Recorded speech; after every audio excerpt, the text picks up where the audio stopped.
Não acreditamos no pecado original, mas sim na bondade original. Que toda criança nasce. Elas são muito sagradas.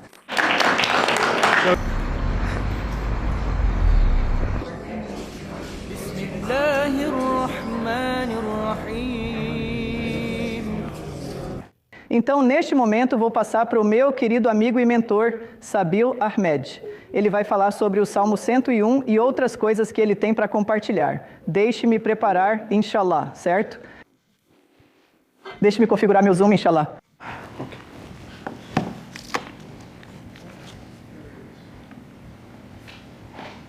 Uma grande salva de palmas para Zulfi.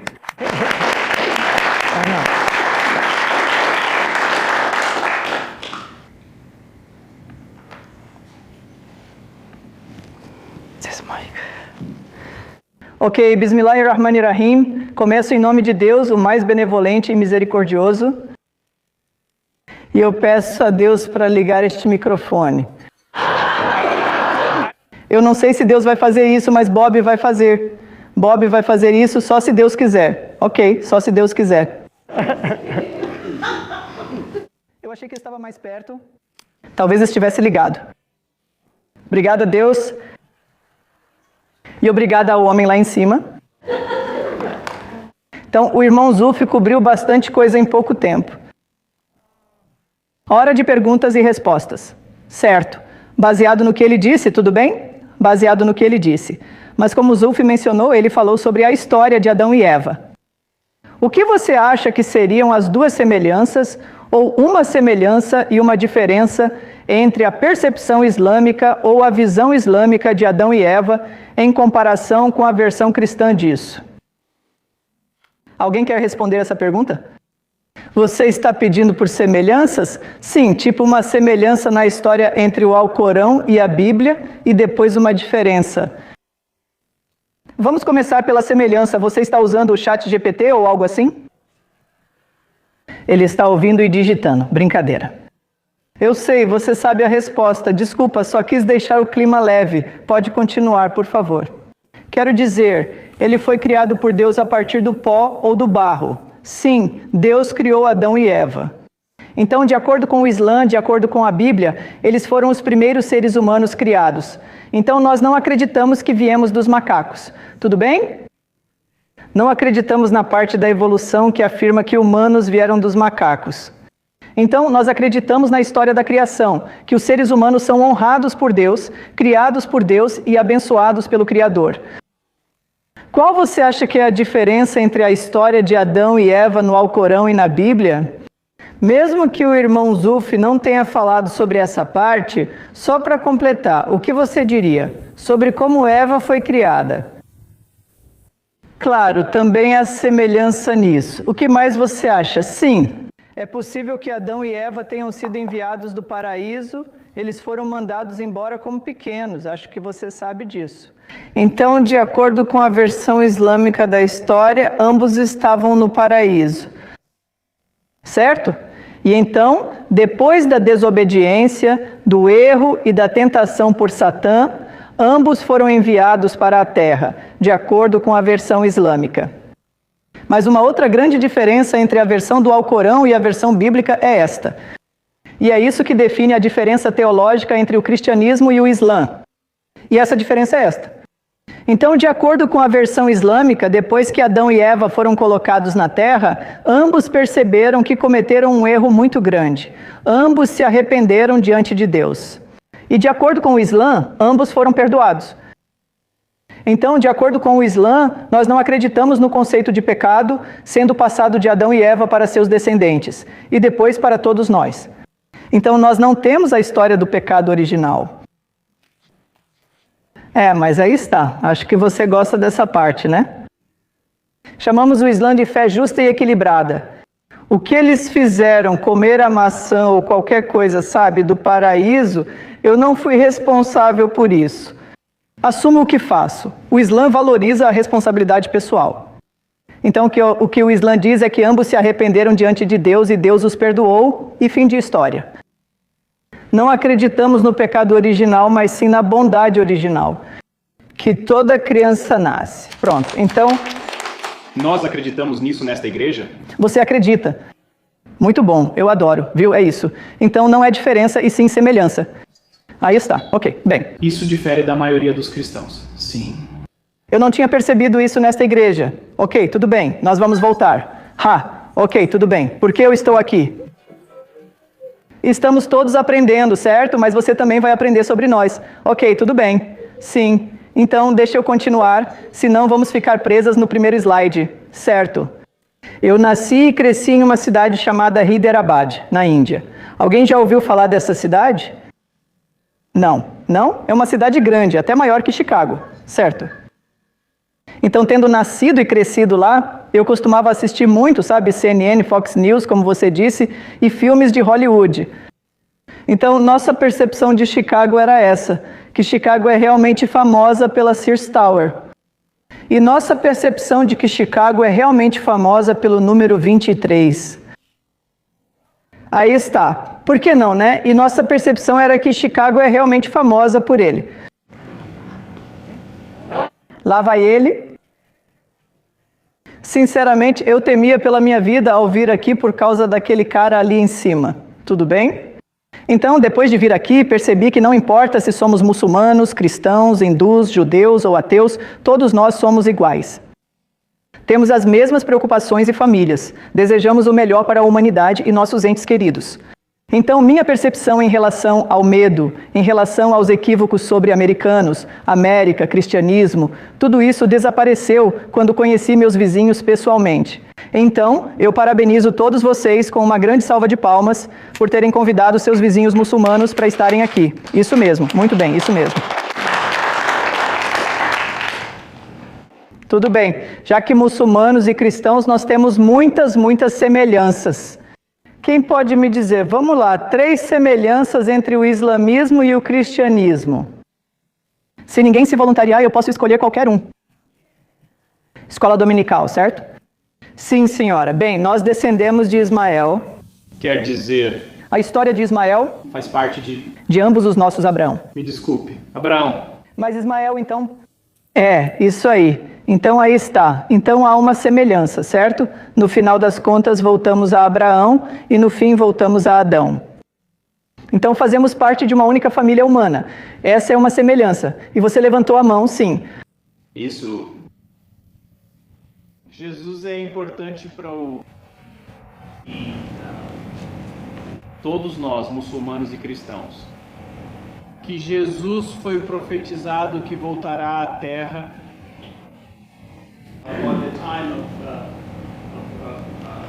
no final de semana, o fim das profecias. E assim, essa importância de Jesus no cristianismo, Jesus, nós acreditamos que é o Filho de Deus, que ele é uma divindade. Para aqueles que talvez não saibam, Jesus é um profeta supremo para os muçulmanos, pelo que eu entendo. Então, eu acho que a ênfase em Jesus, e se eu puder acrescentar mais uma coisa, em Maria também. Isso mesmo, sim, também. É importante.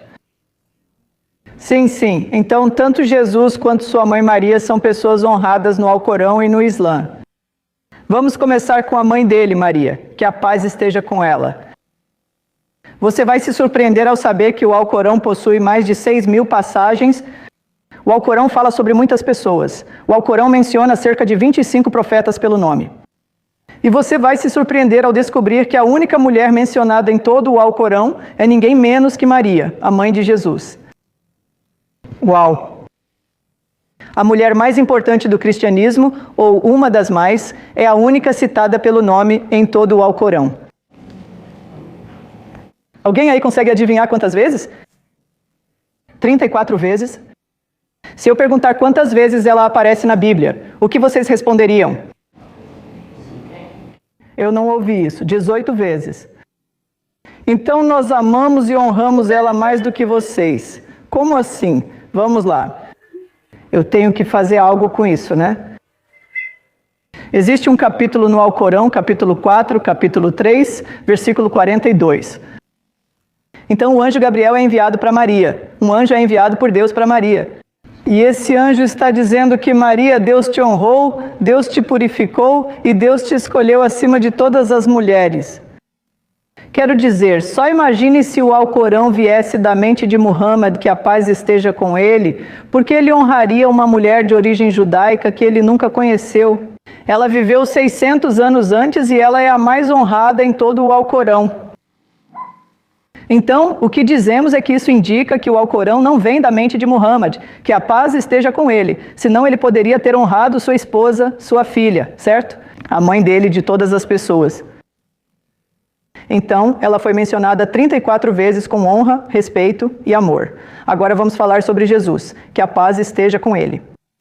Então, Jesus é um dos profetas mencionados no Alcorão. O Alcorão menciona 25 profetas.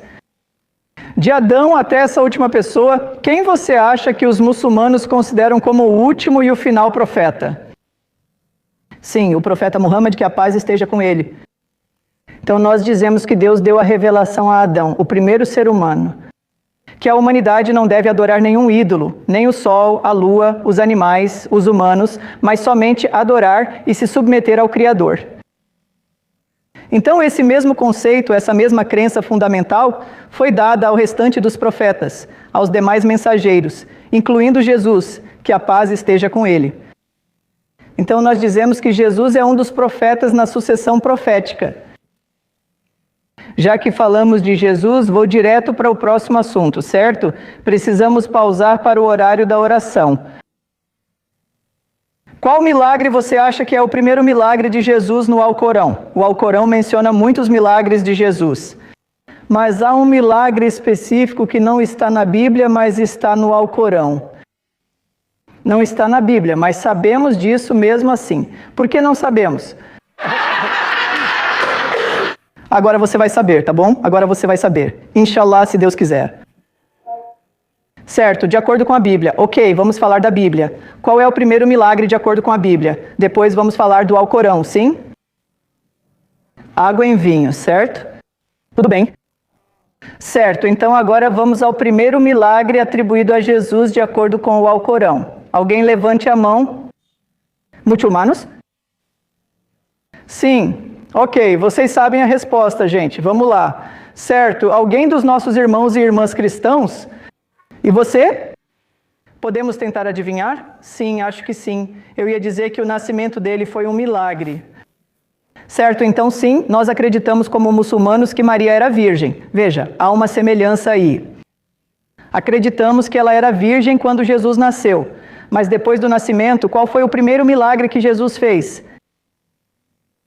Certo, para quem não sabe, vamos perguntar para nossos amigos muçulmanos aqui, tudo bem? Sim. Falando quando era um bebê.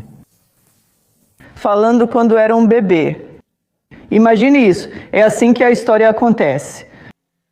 Então, a Virgem Maria, quando ela deu à luz, ela ficou com muito medo de que, se levasse o bebê para o seu povo, eles a acusariam de adultério. E você sabe, imoralidade e todas essas coisas erradas.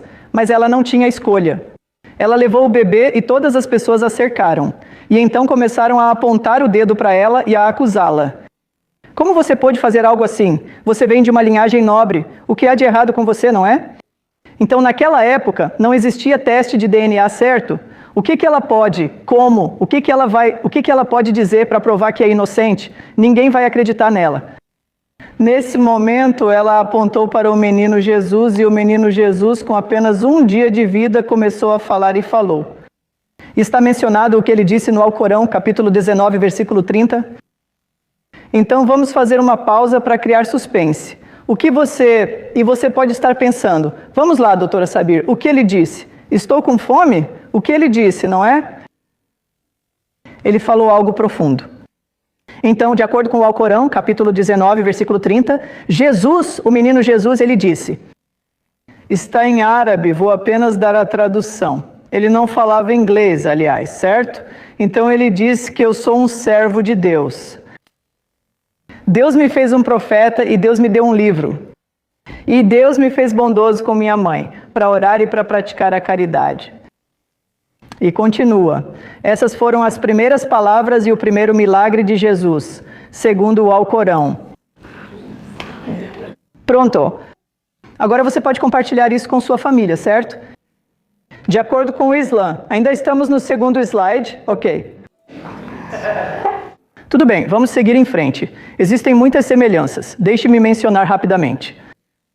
Uma semelhança é que acreditamos em um poder superior. Então somos diferentes dos hindus, somos diferentes dos ateus ou de qualquer outra pessoa. Nós acreditamos que existe um poder superior. Também acreditamos no conceito da missão profética. Você sabe, muitos dos profetas do Antigo Testamento também estão no Alcorão. O profeta Noé, o profeta Abraão, Ismael, Isaac, Moisés, Davi, Salomão, Arão, você pode citar, todos eles estão no Alcorão. Suas histórias, sua mensagem de pregação de um só Deus, seus milagres, seus desafios, tudo isso está no Alcorão.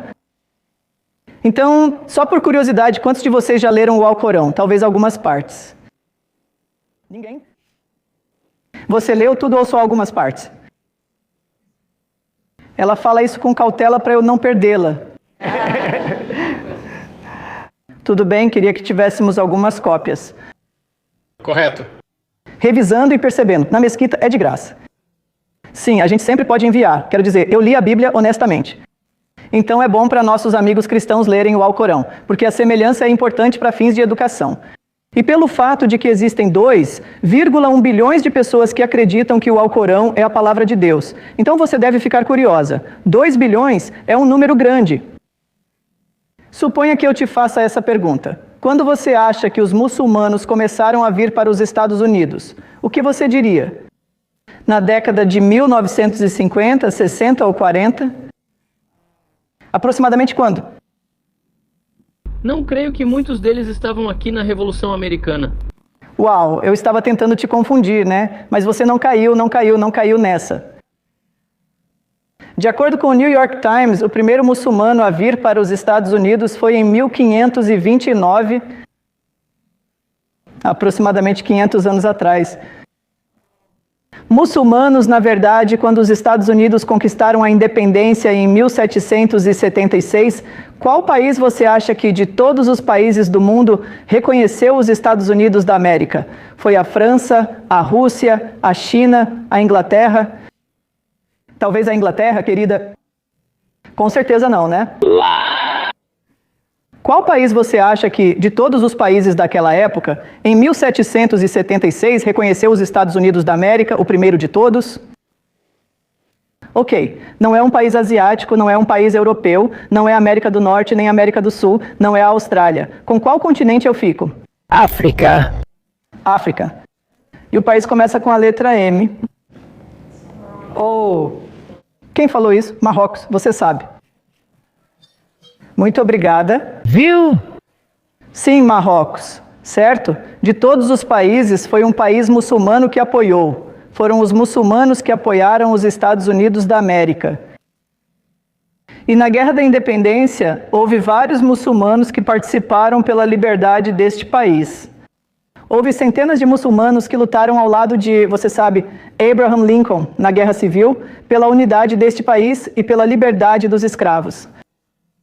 Os muçulmanos não estão apenas vivendo aqui. Não somos novos nesta América. Estamos neste país há cerca de 500 anos contribuindo para seu bem-estar. Então isso é realmente importante.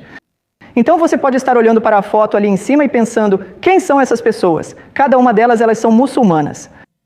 Uma muçulmana não precisa se parecer comigo, alguém da Índia ou Paquistão.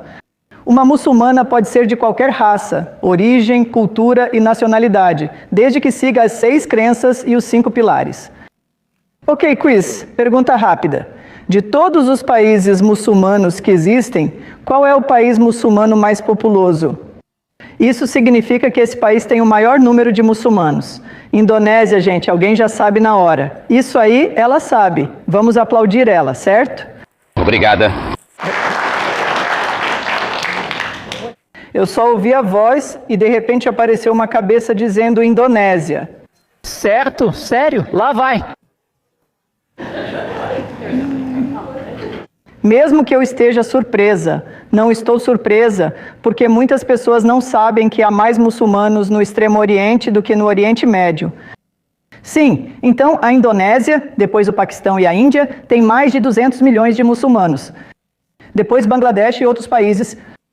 Ok, vamos falar sobre fé rapidinho. Então eu tenho o quê? Uns 10 minutos talvez?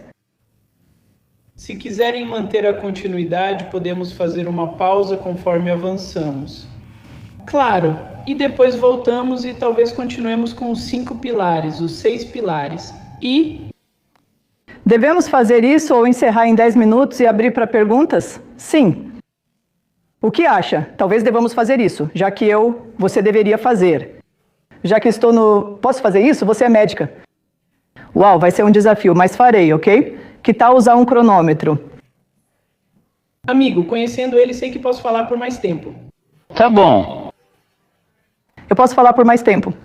Tudo bem? Vai dar tempo de fazer isso durante a gravação ou depois? Depois. Depois da oração. Sim, isso. Então a sessão de perguntas e respostas seria depois da pausa para a oração. Assim você terá tempo para pensar, marcar suas perguntas e facilitar as coisas. Tudo bem. Mas seria útil ouvir o restante do que você tem a dizer e fazer as perguntas e respostas quando terminarmos a parte da apresentação. Tudo bem, Sue está no comando. Ela é quem você sabe toma as decisões, certo? A menos que você queira fazer uma votação da maioria. De qualquer forma, tudo bem. Você é quem decide. Bem. Se puder nos dar mais 10 minutos e avançar o máximo, seria útil. Podemos pausar e terminar depois. Tudo bem. Vejo que as pessoas estão animadas e aprendendo muito. Então nós podemos ser flexíveis, mas eu acho que mais 10 minutos para avançarmos um pouco mais seria útil. Você está de acordo com isso, chefe? Claro. Sim, vamos fazer isso. Você pode colocar um cronômetro para mim? Ok, me avise. Me avise quando os 5 minutos acabarem, tá bom? Como seres humanos, o que dizemos é: imagine que isso é um experimento mental. Imagine que você acabou de acordar e está sentada em um trem e o trem está se movendo. Obviamente você vai ter algumas perguntas. Algumas perguntas podem ser: ok, quem me criou? Ou para onde o trem está indo? Sabe quem me colocou no trem? E como devo conviver com meus companheiros de viagem? Então nós dizemos isso como seres humanos. Nós humanos estamos perguntando algo parecido. Tipo, quem é o nosso Criador? Qual é o propósito da vida? Sabe que orientação devemos seguir? E depois que morremos, existe vida após a morte? E como vamos para o paraíso? Então nós dizemos que o Islã responde essas 4 perguntas. Talvez os detalhes fiquem para a sessão de perguntas. Tudo bem. O irmão Zulf destacou isso. Então, novamente, uma pergunta de quiz para todos vocês, especialmente nossos amigos não muçulmanos aqui, inshallah. Então, aqui está a pergunta. Quem vocês acham que fundou o Islã? Deixe-me aumentar para que possam ver melhor. Pronto, aí estão as opções. Ok, tem uma resposta errada aí. Eu perguntei para uma colega minha no hospital. Meu tempo acabou, ok. Já que o sinal está vindo de lá, é o Garf? Ok, muito obrigada. Você tem que me dar Você tem que me dar 1 minuto extra por isso. Ok. Ok. Eu perguntei para um colega meu, sabe, José, você me conhece há tanto tempo, quem você acha que é o fundador do Islã? Num piscar de olhos, meu amigo José no hospital, meu colega, ele disse, sabe, eu sei a resposta. O fundador do Islã não é ninguém menos que Buda. Eu disse, sério, poxa, essa é a resposta mais errada que alguém poderia me dar. Então vamos tirar a letra D disso. Agora você tem 5 opções. Vamos nessa. Qual é a sua escolha? Tudo bem. Essa é a sua resposta final? Tudo bem. Sim, restam 4. Aí está, certo, vocês conseguiram. Então, o que dizemos é que sim, a percepção nos livros didáticos é que o fundador do, você sabe, cristianismo, tal pessoa, budismo, hinduísmo e todos os ismos, aí quando chega no Islã, eles dizem que o fundador é Maomé, que a paz esteja com ele. Mas não é o caso. O que afirmamos é que o Islã, como orientação, foi dado por Deus ao primeiro profeta e ser humano. E essa orientação é que a humanidade deve se submeter apenas a um só Deus. Eles não devem adorar humanos, animais ou criações, apenas se submeter a Deus.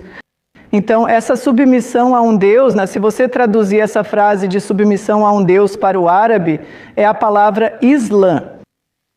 Então, nesse sentido, o Islã não foi iniciado nem por Abraão, nem por Ismael, nem pelo profeta Muhammad, que a paz esteja com ele.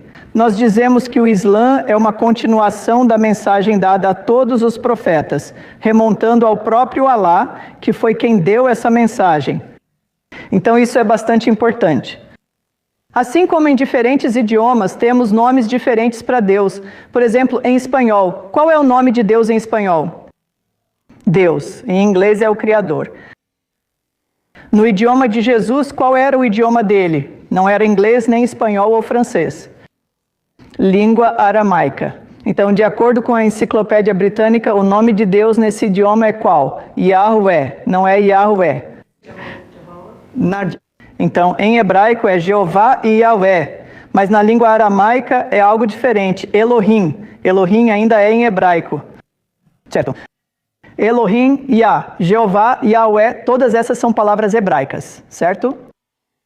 Você sabe a resposta. Vai em frente. Alá é lá, muito próximo da palavra Alá. Então dizemos que na língua de Jesus, a palavra para Deus não é outra senão a palavra Alá ou a palavra Elá. Então dizemos que esses são alguns dos atributos de Deus. Dizemos que Deus é um só. Como você sabe, não cremos na Trindade ou em múltiplas pessoas em Deus. Afirmamos que Deus é um só. Dizemos que só Deus tem esses atributos. Nenhum humano, nenhum profeta, nenhum ser, apenas o Criador tem esses atributos. Então, de todas as religiões do mundo, dizemos que o Islã é a fé mais monoteísta. Sim. Tudo bem, vamos lá. Então, quando o irmão Zulfi e eu, quando mencionamos sobre a continuidade de todos os profetas e sua mensagem, dizemos que todos os profetas vieram com esse único conceito, o conceito de convidar a humanidade a se submeter a um só Deus. Se você perguntar aos meus filhos ou a qualquer criança muçulmana quem foram Jesus e Moisés, eles eram judeus, cristãos ou hindus. Na hora, nossos filhos dizem, não todos os profetas eram muçulmanos. Então, qualquer pessoa que segue o Islã é chamada de muçulmana. Então, dizemos que todo profeta, inclusive Jesus, era muçulmano. Muçulmano significa alguém que se submete a um só Deus. Isso pode gerar muitas dúvidas, certo? Voltaremos a elas depois. Este slide é bem interessante. Você tem os nomes árabes dos profetas e depois tem os nomes bíblicos dos profetas. Abraão corresponde a Ibrahim. Vocês usam Musa no lugar de Moisés. Vocês usam Isa no lugar de Jesus. Vocês usam José no lugar de Yusuf. E o mesmo vale para os outros profetas. Ok, aqui vai uma pergunta de quiz de novo. Para Su, ok? De todos os profetas no Alcorão, qual você acha que é o profeta mais mencionado pelo nome em todo o Alcorão? Essa é só para nossos amigos cristãos. Jesus. No Alcorão, você quer dizer? Bem, o Alcorão, ok, Jesus é mencionado no Alcorão 25 vezes. Muitas vezes, né? Respeito, honra, milagres e mensagem. Mas há alguns profetas mencionados mais vezes no Alcorão do que Jesus. Adão também, Adão é mencionado exatamente o mesmo número de vezes que Jesus. 25 vezes? Ok, alguém levanta a mão, por que não? Isso, Moisés. Moisés? Isso. Moisés é mencionado mais vezes no Alcorão do que qualquer outro profeta pelo nome. Você vira uma página do Alcorão e Moisés está lá. Quase todas as páginas. Você sabe o seu povo, seus milagres, sua mensagem, seus desafios, certo? Ele trouxe a história do faraó e a abertura do Mar Vermelho. Os milagres estão lá. Então imagine isso. O maior profeta do Antigo Testamento é o profeta mais mencionado pelo nome no Alcorão. Pense sobre isso, tá bom? A segunda coisa importante é, com base no que ocorre, 5 minutos? Não são 5 minutos. 1 minuto. Ok, tudo bem. Vamos fazer direito. Vou voltar e terminar porque não quero só acelerar por acelerar. O fato importante é este. Que com base no que estamos vendo pelo mundo, especialmente no Oriente Médio, uma das formas de nos unirmos é pelo aspecto teológico. E este é o caminho, tá bom? Que existem mais muçulmanos com nomes de profetas judeus do que todos os judeus do mundo juntos. Pense sobre isso. Então eu tenho 2 filhos. Ibrahim para Abraão e Yusuf para José. Sim. Então nós muçulmanos damos os nomes dos profetas do Antigo Testamento e também do Novo Testamento, aliás, para nossos filhos. Isso mostra o amor, o respeito, a honra que damos aos profetas do passado. Com essa semelhança, vamos pausar. Obrigada.